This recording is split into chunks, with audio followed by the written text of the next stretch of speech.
Amados hermanos y hermanas, nos reunimos en el nombre del Padre, del Hijo y del Espíritu Santo. Amén. Dios los colme de bendiciones. De nuevo con ustedes por este medio, trayéndoles un mensaje de fe, de esperanza y de amor. Hoy voy a hablarles sobre la Santísima Virgen María, Madre de Dios y Madre nuestra. El tema para el día de hoy: la infancia y juventud de María Santísima. Esto lo he tomado de uno de los grandes predicadores de la Santa Madre Iglesia, de la Orden de Predicadores, del Padre Antonio Rollo Marín, Teología y Espiritualidad Marianas.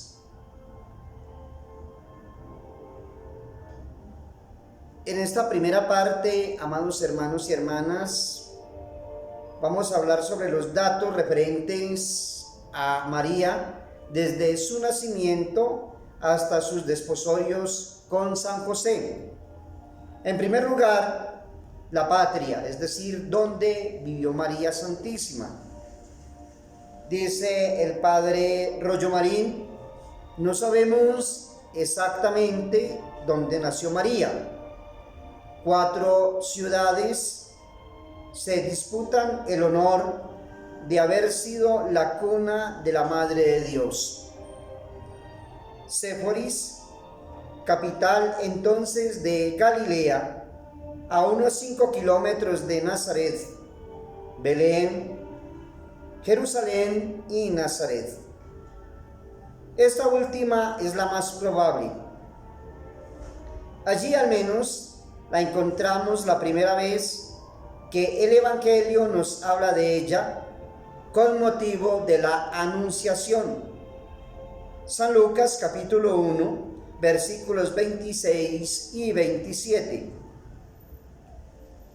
Nazaret está situada en la parte sur de Galilea, en un paraje accidentado que bordea la gran llanura de Esdrelón.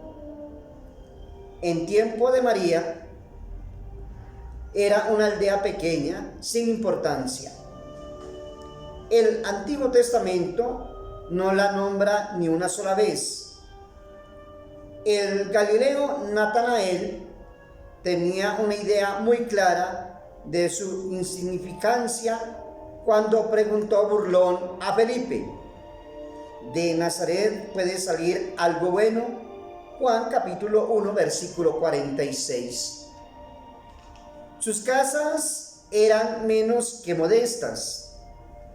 En la blanca caliza había también muchas grutas y cuevas. El piso era de barro apisonado y podía estar alfombrado con una estera de paja, o tal vez ni eso siquiera. La cueva recibía luz y aire por un tragaluz abierto en el techo o por la pequeña entrada que la unía al espacio interior. No es fácil a los occidentales hacerse cargo de la sencillez y pobreza de las viviendas orientales. Es verdad que nada seguro podemos afirmar sobre la casa de María, ya que ni siquiera sabemos con certeza en qué punto del Nazaret actual estuvo el Nazaret antiguo. Hoy es Nazaret una de las ciudades más importantes de Palestina. Viniendo de Jerusalén, Nazaret ofrece una vista encantadora, dice el padre Rollo Marín. El corto valle y las colinas en torno, cubiertas en gran parte de vegetación, matorrales y árboles, contempladas desde la colina meridional, semejan una ancha canasta trenzada por la mano de Dios, en la que brillan, cual flores, las casas blancas.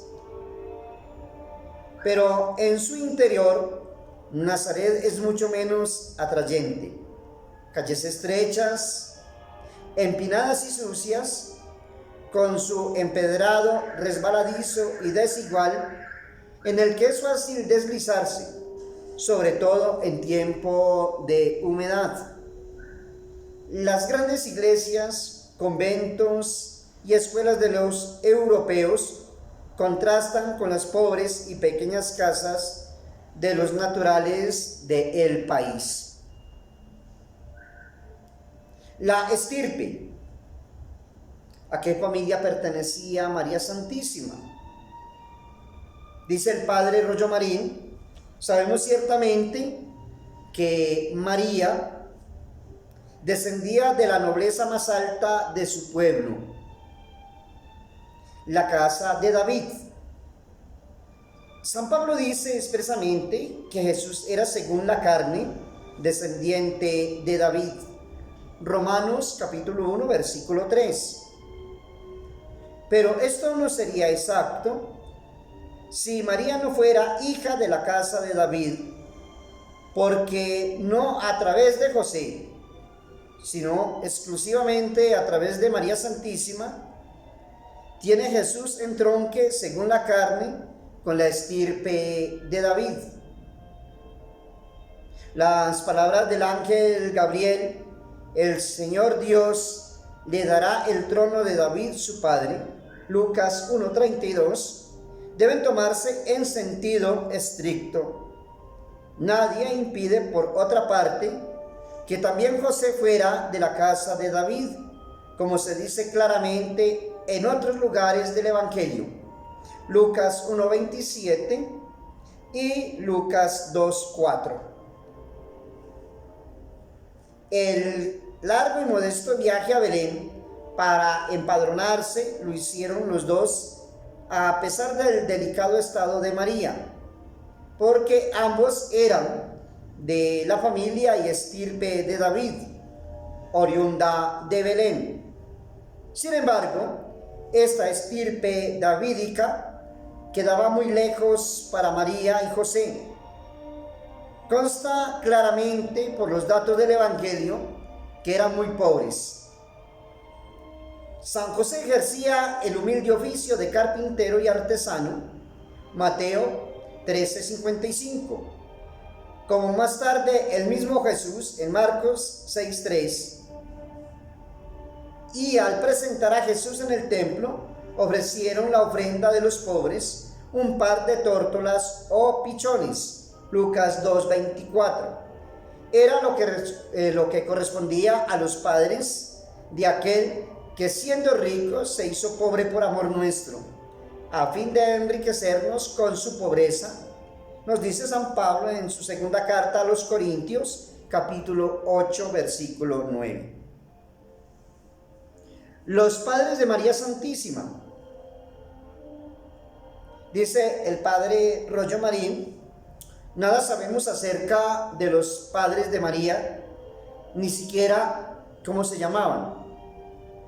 Desde muy antiguo el pueblo cristiano los venera con los nombres de Joaquín y Ana, pero estos nombres están tomados del protoevangelio de Santiago, libro apócrifo que contiene gran número de errores y datos fantásticos. En fin de cuentas, el nombre es lo de menos. De lo que no puede albergarse la menor duda es de que fueron un matrimonio muy santo y ejemplar. Quiero resaltar esto que dice el padre Rollo Marín, un matrimonio muy santo y ejemplar, puesto que Dios los eligió para ser los padres y educadores de aquella privilegiada criatura que había escogido para un destino tan sublime como la maternidad divina. De ellos podía repetir lo que el Evangelio nos refiere de los padres de Juan el Bautista, Zacarías e Isabel. Ambos eran justos en la presencia de Dios e irreprensibles. Caminaban en los preceptos y observancias del Señor. Lucas 1:6. Nacimiento y nombre de María. dice el padre Rollo Marín, nada sabemos tampoco acerca del año y día exactos del nacimiento de María. Verdad es que contamos los años a partir del nacimiento de Cristo, pero el monje Dionisio, el exiguo, que introdujo este cómputo hacia el año 525 de nuestra era, se equivocó en el cálculo, retrasándolo varios años, como unos 5 o 7 años.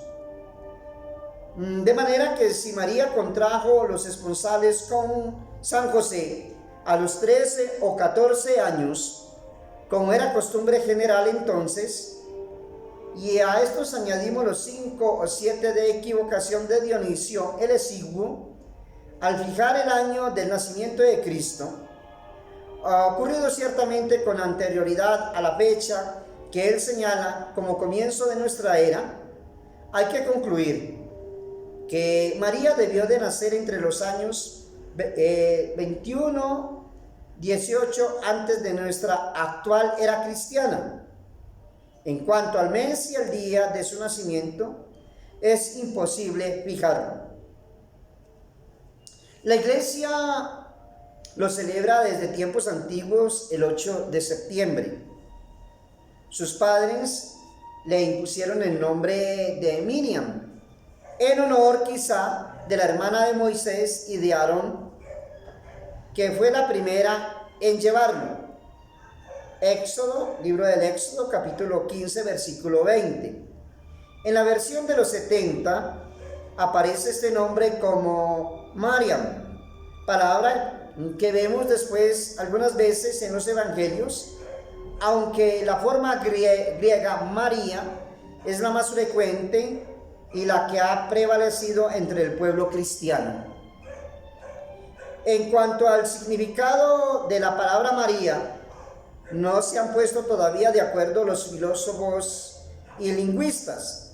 Las principales versiones propuestas son, entre otras, señora, exaltada, muy amada, mar amargo, estrella del mar, o mejor, estilla maris, gota del mar, iluminada, mirra, entre otros. Todas ellas convienen a María en su sentido propio alegórico. Los primeros años de María Santísima. El protoevangelio de Santiago, apócrifo y soñador, como se ha dicho, dice en su capítulo 7 que María fue llevada a los 13 años al templo de Jerusalén. Subió sola las gradas del altar y danzó en la tercera grada. Dice también que hasta los 14 años recibió allí una esmerada educación en compañía de otras vírgenes consagradas al Señor. Pero todo esto es pura poesía sin ningún fundamento serio. En el templo de Jerusalén no hubo escuela alguna para niñas. Nada saben de esto los libros del Antiguo Testamento y nada nos dice el Nuevo Testamento. No equivale esto a quitar el contenido de la fiesta litúrgica de la presentación de María, que se celebra el 21 de noviembre. No, porque esta fiesta descansa sobre un fundamento más firme, o sea, sobre las palabras de María al ángel de Nazaret. ¿De qué modo se realizará esto? Pues no conozco varón. Lucas 1:34. De estas palabras se desprende claramente que María había consagrado a Dios con voto su virginidad, y esto es lo que conmemora la fiesta litúrgica de la presentación. María recibió de sus padres la educación normal que se daba a las niñas de su época, aunque no recibiera educación religiosa especial. Debió de conocer profundamente la historia del pueblo escogido y las profecías mesiánicas que le habían sido confiadas. También asistiría a las sinagogas en las fiestas judías y todos los sábados.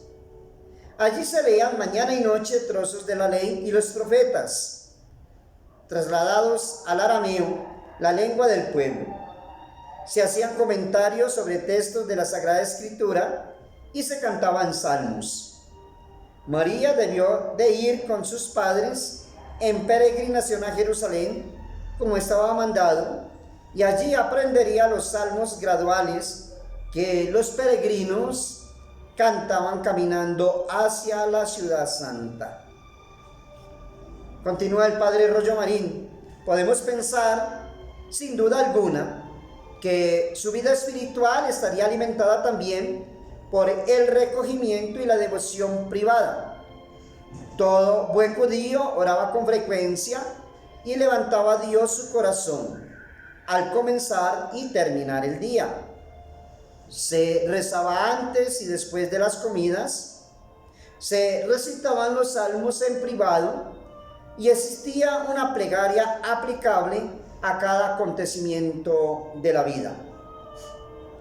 Llena de gracia y poseída enteramente por el Espíritu Santo, María debió de gozar ordinariamente de las formas más elevadas de la oración mística.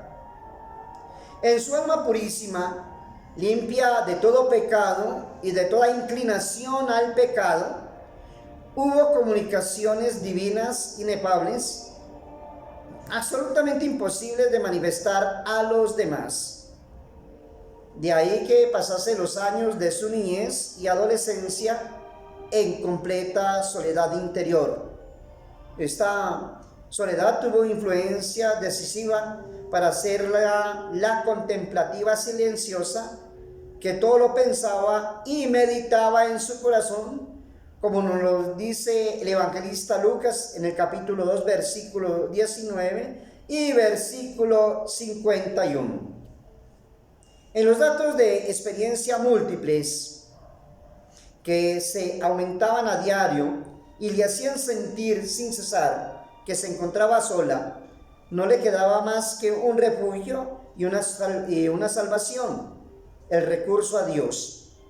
Vivir con Dios y en Dios era para María una necesidad tan imperiosa como lo es para la vida corporal del hombre al respirar. Es imposible llegar a comprender la vida de María en su desenvolvimiento íntimo hacia Dios sin esta perspectiva de su soledad en el mundo. El voto de virginidad. La pregunta que hizo María al ángel de la Anunciación: ¿de qué modo se realizará esto? Pues yo no conozco varón. Lucas 1:34. No deja lugar a la menor duda sobre el hecho de que María Santísima había consagrado a Dios su perpetua virginidad, ratificándola con un voto. De otra suerte, esa pregunta carecería de sentido máxime estando ya desposada con San José, Lucas 1:27. Sin duda alguna, debió de comunicar a José su propósito inquebrantable antes de desposarse con él. José aceptó este designio de Dios y se mostró dispuesto a vivir con María como un hermano con su hermana. Muchos santos padres piensan, y es muy verosímil, que también José había consagrado su virginidad a Dios, siguiendo el impulso fuerte y suave de la gracia de Dios. No nos parezca excesivo ver la mano de Dios en el matrimonio de María y José, que tan honda repercusión había de tener para toda la humanidad. Esposa de San José. En Nazaret, donde vivía María, vivía también un joven llamado José, descendiente de David. Era carpintero y se dedicaba a hacer arados, yugos, arcas carros, mangos de azada y otras cosas semejantes propias de su oficio. Es muy probable que su labor de carpintero se completará a veces con la de albañil, enderezando vigas para las azoteas de las casas, tendiendo travesaños y leña menuda y cubriéndolo todo con una masa de barro y argamasa. Este hombre sencillo y humilde fue escogido por Dios para ser el esposo de María. Por aquel entonces era considerado el matrimonio como un deber del joven. Con el alborear de los 14 años se designaba al joven apto para el matrimonio, mientras que la joven lo era al comenzar los 13. Generalmente, sin embargo, el joven no se casaba antes de los 18 años. La muchacha se desposaba hacia los 12 años y medio, pero comúnmente continuaba todavía en la casa paterna durante un año largo. Así que iba a casa del marido para formar la sociedad matrimonial lo más pronto a los 13 años y medio o a los 14. Continúa el padre Rollo Marín. No sabemos cómo se encontraron María y José. Lo cierto es que los matrimonios felices se conciertan en el cielo. Ello se verificó soberanamente en este caso. Así como Dios escogió y preparó la madre de su unigénito, así determinó también que José fuera el padre nutricio del mismo Hijo de Dios encarnado. Nunca dos almas se han compenetrado tan íntimamente. Cada día descubrían entre sí mutuamente nuevos rasgos comunes, nuevas semejanzas y conformidad de sentimientos. Era una sola alma y un solo corazón en el amor mutuo y en la felicidad y en la fidelidad a Dios. Hemos de rechazar por apócrifas e inverosímiles las leyendas de la vara florida de San José como señal de que Dios le designaba para esposo de María y otras por el estilo. Todo debió de ser normal y sencillo, de suerte que no llamara en nada y a nadie la atención. Entonces, lo que nos dice el padre Antonio Rollo Marín sobre la Santísima Virgen María. Dentro de 8 días, si Dios nos da la vida, estaré nuevamente con ustedes trayéndoles estos mensajes de fe, de esperanza y de amor en torno a la Santísima Virgen María, Madre de Dios y Madre nuestra. Sigo orando por todos ustedes, amados hermanos y hermanas, por sus familiares, por sus amigos y vecinos. Oro por todas las víctimas de esta pandemia, los que se encuentran en los hospitales, clínicas, en sus casas, recuperándose, por las familias, para que a través de la oración, del recogimiento, de la meditación de la palabra de Dios, cubiertos por el manto sagrado de María Santísima, encuentren paz y tranquilidad en medio de esta zozobra. Por los que han muerto, víctimas de esta pandemia, que el Señor les conceda el descanso eterno y brille para ellos la luz perpetua. Ave María Purísima, sin pecado concebida, María Santísima. En el nombre del Padre, del Hijo y del Espíritu Santo. Amén.